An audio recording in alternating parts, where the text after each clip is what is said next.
Well, good day to you all. Greetings and very warm welcome at our webinar. We are approaching a new age where distance communication plays a very important role, and I would like to thank all of you for participating in these complex times, and I would like to share some information on the basic stem cell biology, why this mesenchymal stem cells may play a very important role in the prevention and treatment of inflammatory conditions, especially associated with viral diseases. And I will try to give you some insights on how and why we are very confident that this therapy is very effective. Okay, I would like to start my presentation with a tree of life. This is Gustav Klimt. And this is a very, very good representation of what is actually going on in the stem cell field. So basically, the stem cell biology is also a tree. Yeah, it starts from human embryonic totipotent stem cell in very early embryogenesis. Straight after the fertilization, these totipotent cells can generate the whole body, actually. Yeah. They differentiate into the pluripotent stem cells that are able to make all types of tissues, but they are not able to make the body as such.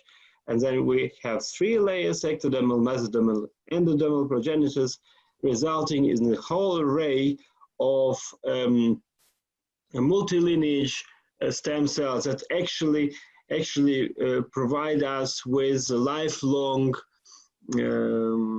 regeneration, in fact, that allows for some people to live more than 100 years. So we're talking about keratinocytes here, or cells from epidermis, from the skin. We're talking about neural precursors. Yes, neural cells can regenerate. We are talking about the holy grail of regenerative medicine, which is the mesenchymal stem cells. We are talking about hematopoietic stem cells. This is 50 years long story, with clinical success. In fact, it were the first stem cells that were successfully transplanted along with mesenchymal stem cells.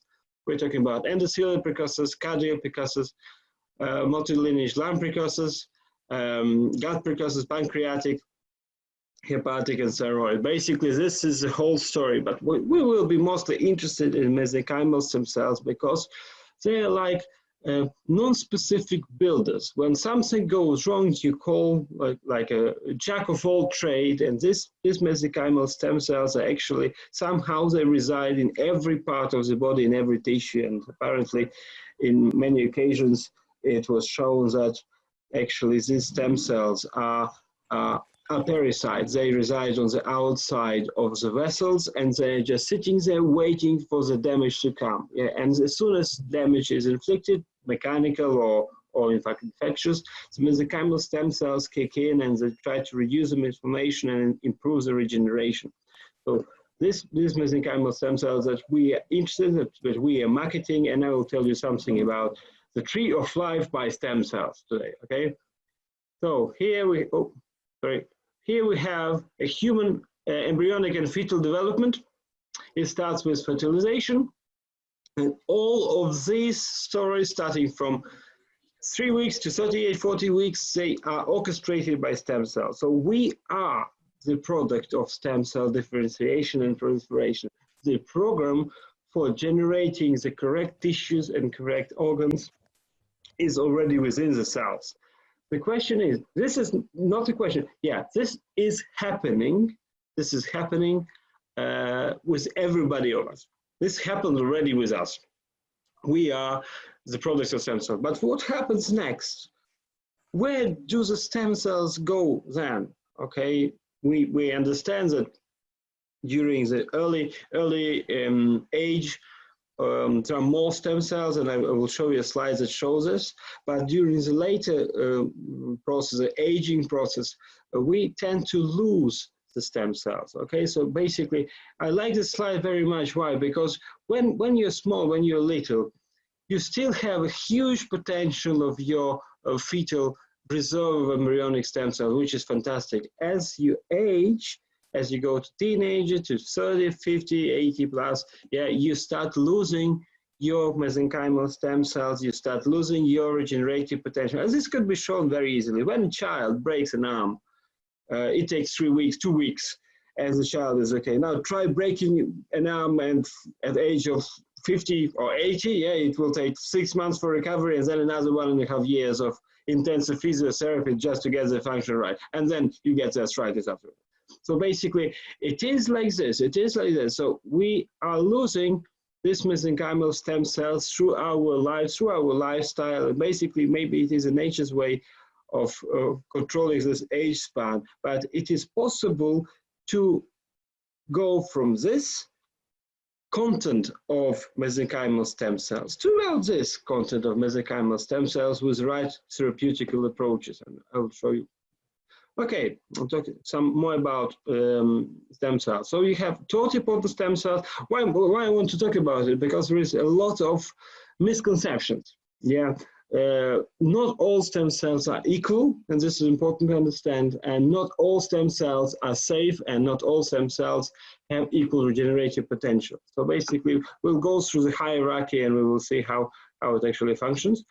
So we have totipotent stem cells, the ones that actually resides in the early zygotic development, in the early fertilized egg and embryo.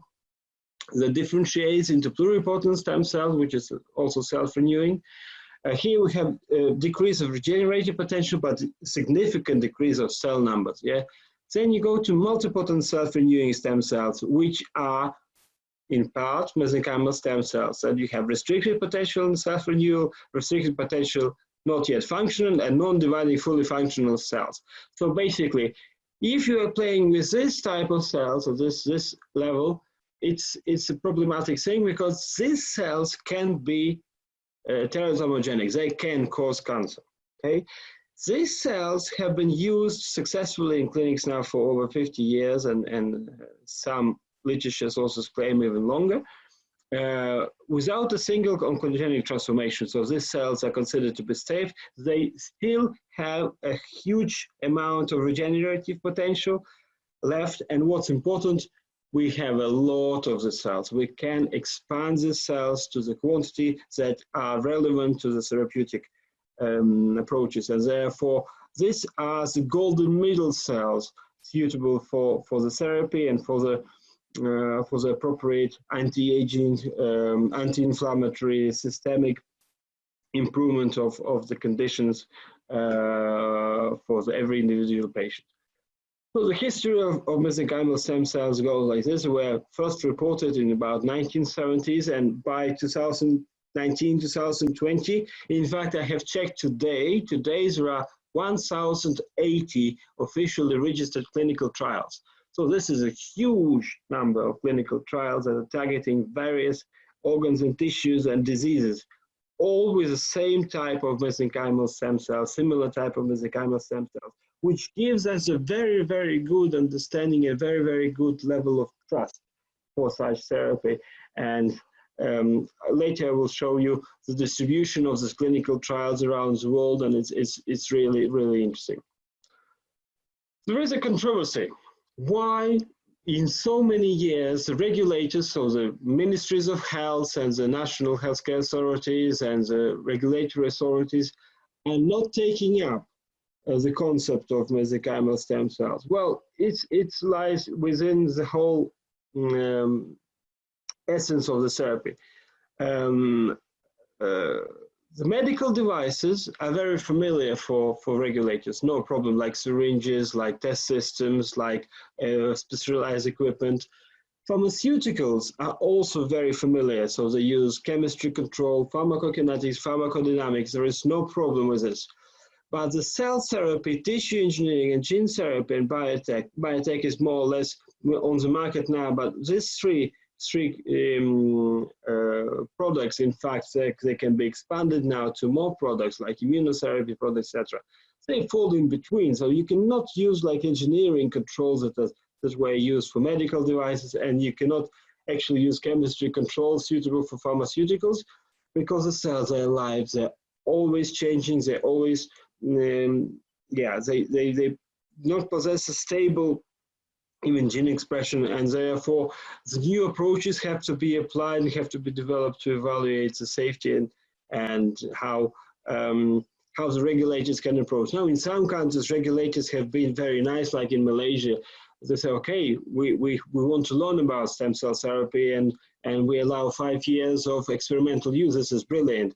In other cases, as we now are in the crisis for COVID-19 virus, many regulators have reduced the registration requirements, and in fact, I'm getting a lot of papers now on successful use of human allogenic mesenchymal stem cells for treatment of severe patients with COVID-19. Severe patients that are on ventilators, that are in intensive care, and in fact, these cells, their main action, this is quite interesting, their main action is anti-inflammatory. And imagine yourself your body as a forest. Yeah, it's a complicated array of various streams, trees, etc. And there is a fire in the forest. So the stem cells can sense the smoke of the fire. So it's a chemical signals that coming from the site of inflammation. And these mesenchymal stem cells are able to use chemotaxis, and they're able to use pathotropic effects where they actually move towards the site of inflammation, and they put down the fire. As soon as the fire is down, the grass can grow, the trees can grow, the regenerative processes kick in. But when the fire is burning, it is extremely complicated to start regeneration. Therefore, the main, and this is main with exclamation mark, mode of mesenchymal stem cell action and mesenchymal stem cell biology is actually turning the inflammation to anti-inflammation and promoting regeneration, promoting your own body regeneration. Okay, mesenchymal stem cells can differentiate into various type of lineages, but we are most interested in the mesenchymal stem cells itself. Why? Because this type of cell is actually pumping out a lot of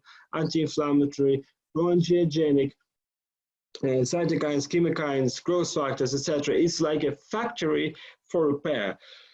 It's like a factory that makes necessary signals, a factory that makes necessary stimulus for the tissues, for the damaged vessels to regenerate. And as soon as you get good perfusion, you get regeneration as well. So this is quite an interesting and amazing biological property of such mesenchymal stem cell. So what about the markers? We have CD73. You know, this is called the flow cytometry. So basically, it's a very interesting apparatus that analyzes one cell at a time, cell by cell, at about a rate of 10,000 cells per second. Yeah, this is very, very cool apparatus. This is very cool laboratory analytical device, and basically this allows us to differentiate between the mesenchymal stem cell population, which has like this cluster of differentiation 73, 19, 105, and HLA class 1. This is important. HLA class 1 is very important. And these cells are negative for CD34, which is a marker for hematopoietic stem cells, CD45, which is panleukocytic marker, and what's important, negative for HLA class 2, human leukocyte antigen class 2. What it means, these antigens are actually determining a tissue specificity, okay?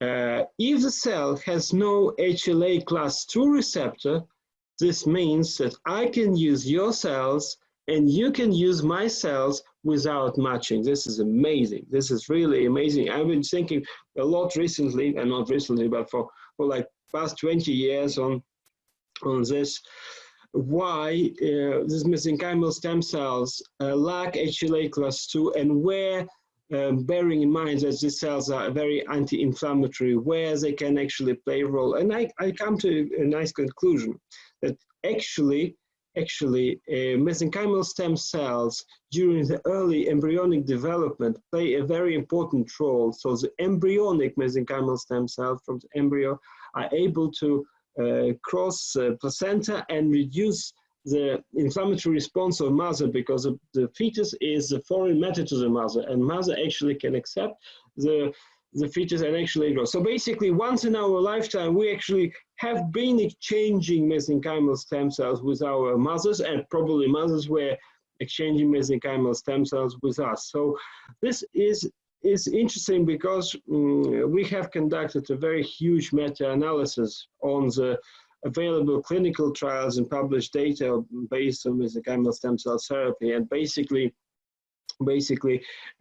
out of over 40,000 patients that have been treated with such type of therapy, there was no severe adverse effect published so far, which means that these cells are very physiological, which gives us a very huge peace of mind that this therapy is safe and very effective. Let's move on. Where do they live? Now, mesenchymal stem cells actually reside in many parts of the body, but the most interesting and regulatory mesenchymal stem cells actually reside in red bone marrow. So red bone marrow, when we're little, it's everywhere. The red bone marrow is the marrow that makes hematopoiesis, it makes blood. But as we age, our red bone marrow gets replaced with fat, with yellow bone marrow. So we are losing the niches where the mesenchymal stem cells reside as we age. So when we're young, yeah, we have hematopoiesis, we have mesenchymal stem cells, we have sinusoids, and it actually works our regeneration very high.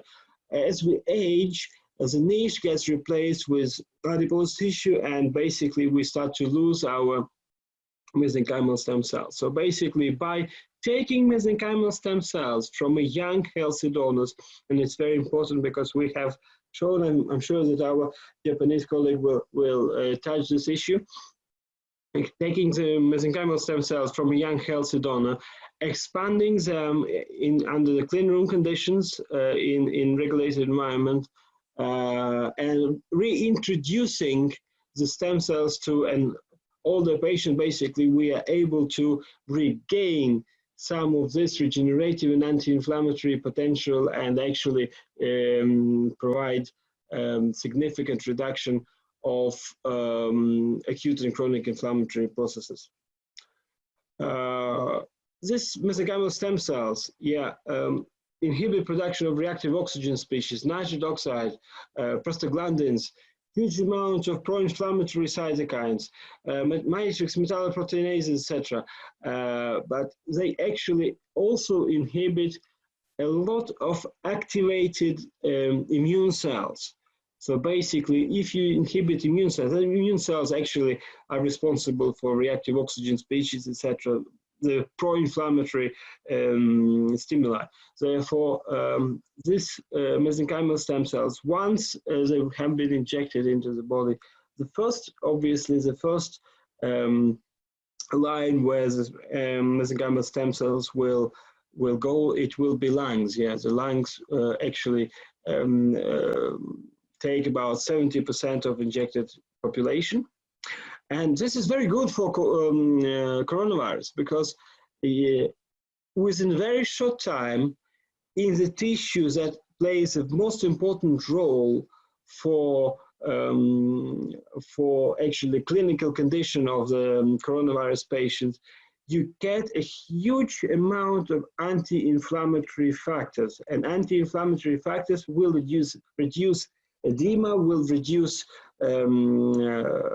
inflammation of the lung, basically pneumonia, and there are several fantastic case reports indicating 100% recovery. In fact, a group of Israeli scientists have published this recent data that showed a fantastic result on use of mesenchymal stem cells for corona patients. For critically ill corona patient, which gives a fantastic opportunity now in this pandemic, when actually in clinics nothing specifically works very well, and basically doctors are losing patients one by one. The mesenchymal stem cell therapy can be the answer, can be the sort of thing that will actually turn from downhill process of severe pneumonia and acute inflammation into recovery. Why we know that, well, I want to talk about a slightly different thing. I want to compare a human allogenic Kintaro mesenchymal stem cells with other stem cell types, so we have a very good understanding of biology. I'm sure that my colleagues will expand more on clinical practice, will expand more on specific cases, but let's talk about what's actually on the market at the moment. So embryonic stem cells, they are derived from human embryo that after abortion, we really feel that it is highly unethical to use such material, and they are potentially teratogenic. So the embryonic stem cells that still reside in this population can cause tumors, and there were cases proving that. Adipose tissue-derived stem cells are more used, like in cosmetic industry, and they come from non-regulatory sites. And what's important, you have a very, very limited number of the cells. Umbilical cord stem cells are a good source, but you have to use a digestion, a special proteolytic digestion step, which may load the cells with specific antigens, and basically could be very costly procedure. Sometimes we can hear the use of animal stem cells for the treatment, and some companies actually market animal stem cells. But if you know what is vaccination, basically it is introducing a foreign antigen, a foreign protein into the body, and within 2-3 weeks you have a full response of immune system with antibodies against this protein. So repeated use of xenogenic stem cells or animal stem cells will be very ineffective, because basically the effects of the cells will be blocked. You can also have some dead stem cells and stem cells extract. They have basically, it's a stem cell growth factors, but they have very limited availability, and also we have to be very careful about high protein load during the injection, because it is possible to make more harm than good. As for the human Kintaro allogenic stem cells, they've sourced from bone marrow of healthy donors. No ethical issues, only informed consent is necessary. So donors consent that they're happy to donate the stem cells. It's a safe form of therapy that have been proven by years and years and years and decades of successful use. It's more effective for treating diseases like diabetes, kidney, liver disease, as well as acute inflammatory conditions associated with SARS and COVID-19. And what's important, they're derived from metabolically acting regulatory sites. The mesenchymal stem cells is the niches actually regulate the hematopoiesis for the lifetime of the human, which is fantastic. It's a cheaper procedure than umbilical cord stem cells and no xenogenic compounds during processing. It's sustainable, renewable through qualified healthy donor cells. Are immediately available if somebody needs it. We have cells in stock. Human allogenic cells lack HLA type 2 receptor, effectively evade immune system response. You can use my cells, I can use your cells without a problem. Young donors provide cells with optimal expansion functional characteristics and very good clinical outcomes. And what's important, our company actually developed a special unique technology how to transport cells without freezing. It's very important because freezing and unfreezing of the cells reduces their viability, reduces their biological function, and we have found a way how to get the cells from the lab to the patient under 48 hours, preferably under 30 hours, in order to deliver the best viability, the best possible option for the cells. Okay. As I mentioned before, we have done a meta-analysis or systematic review, meta-analysis of the material, and basically this systematic review actually provides the highest level and highest quality of evidence based on the peer-reviewed published papers. And what we see from this data is that out of 40,000 plus treated patients, not a single patient have had a severe adverse effect, first of all, and all of the studies indicated satisfactory positive effects based on the clinical data. So this is a fantastic proof that biology of this mesenchymal stem cells and their clinical implementation actually plays an important role, and they can be considered as a basis of current state-of-the-art knowledge. This is a result. 40,593 patients have been treated on various directions, and basically the rate of severe adverse effect was 0. The list of diseases, I'm collecting the information, like over the last 3 years now, my list is over 100 pages long. These are the directions where the mesenchymal stem cells have been used, and it is amazing because it actually covers almost any direction. Somebody somewhere has asked or has convinced actually the local regulators that this will be, the mesenchymal stem cells will be suitable for treating these conditions.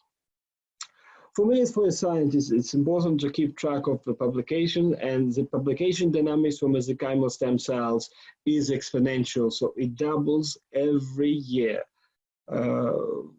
In beginning of 2020, we're talking about 60,000 publications. This is huge.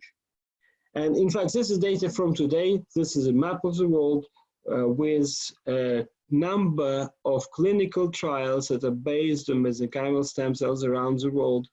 And we have 1,080 clinical trials with 318 clinical trials that have been completed with successful results. Many have successful results, which gives us a good peace of mind about the safety and efficacy of this therapy. And I would like to thank you for your attention. If you have any questions, please do write them down in the Q&A section, and we will answer these questions as we go along. Thank you.